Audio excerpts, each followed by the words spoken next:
What important topic are we tackling next season? You'll have to ask the writers. I'm not in the writers' room anymore, actually. They don't tell you though?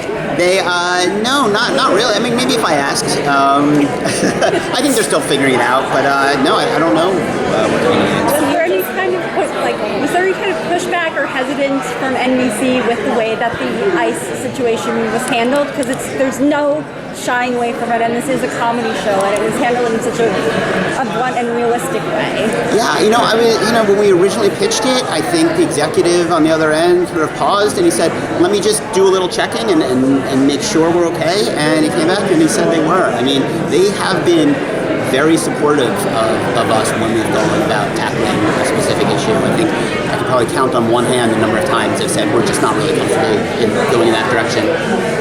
And really, that's just, you guys do a lot of like real life story kind of, everyday stuff. So how do you approach that? What's your methodology to approach those sorts of kind of serious issues with the humor that you guys do? We try not to do it too often, for one thing. We try to limit ourselves, and it's only every fourth episode or something, or sometimes it'll just be a riff about a few characters talking about something. And then when we do deal with an issue, it has to be an issue that's just affecting our employees. We've never had a scene about whether we should go to war with North Korea, it's things affecting our characters' lives, and we try to be sparing with it. We don't want to hit anyone over the head with a lesson. We're not trying to fully explore an issue. We shouldn't spend too much time dealing with like the realness of it. We want to have fun and have comedy. Find the funny with it. And then obviously in the finale, it was funny for a while until it wasn't, and you choose those moments too. Thinking about the beginning of the show and kind of where it is now, is it what you envisioned it could be? Like, was this the show that you thought of? I mean, it's hard. It's not. I envisioned a strong ensemble that we would get to know and love, and that's about all you can kind of picture. You can't picture at the beginning where the characters are going to be 4 years from now, or what new characters you're going to find along the way. So it's followed a path that I kind of hoped it would find, but it's not like when I was sitting 5 years ago writing the show, I was like, and then in season 4, ICE is going to, we didn't even know Mateo was going to be undocumented or that he was going to be, or gay, like anything about that character. So, I don't know. It is such a talented ensemble that you have there. How difficult is it to make sure they all get their shining moments?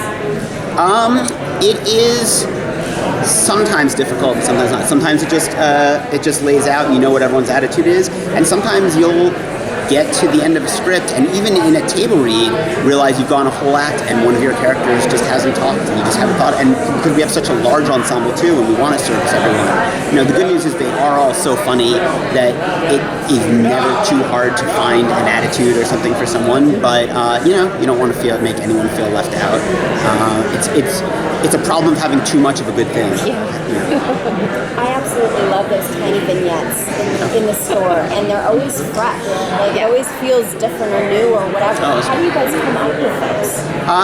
At the beginning of the show, a lot of it were things we'd seen at times, and then you start to just sort of imagine things that could happen. But yeah, keeping them fresh is the challenge. And a lot of times trying to decide, like, does that feel just like something we've done? It's also hard figuring out what's going to work or what's not. I mean, for everyone we shoot, there's probably another one we shot that didn't work at all. And so, we learn certain things that tend to work.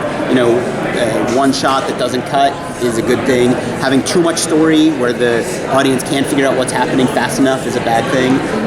But it's tricky. It's a numbers game. Yeah. Okay, cool. I like the random goat. Like the random goat. Came back a couple times. Will we see the random goat again, perhaps? I'm not in the writer's room, but I hope so. Yeah. Or else I'm going to spin that guy off. So now you're kind of in a consulting type position for the next season. So what are you looking forward to? Just kind of sitting back and watching it as a viewer too? Yeah. I mean, I'm there. I'll talk to Gabe and Jonathan, who are running it now, about where I'd imagine it going. I'm here as a resource if they want to talk anything through with me. I'll keep abreast of the scripts and be helpful where I can and not annoying and where possible. And then just watch as a fan. I'm excited to see. Exciting. Is there any character in particular that you are kind of surprised that fans have embraced so much? character that I'm surprised that fans have embraced. Like broke out more than you even expected. Yeah, I guess Justine was kind of a sleeper to me. I mean, we didn't sort of. She just had like one line at the beginning of season 2, and she was good at it, but it wasn't like a line that could really like sell her as a character or anything. And then we sort of just needed someone for another line at some point, and we're like, who's been in it? Yeah, that lady was kind of funny, and she kind of just slowly grew, and she's so funny. And early on, I was like, well, is she too similar to Sandra in certain things? But then, as we've written them, they've sort of taken on their own personas. So I guess she was the biggest surprise. Thank you. Thank you guys so much.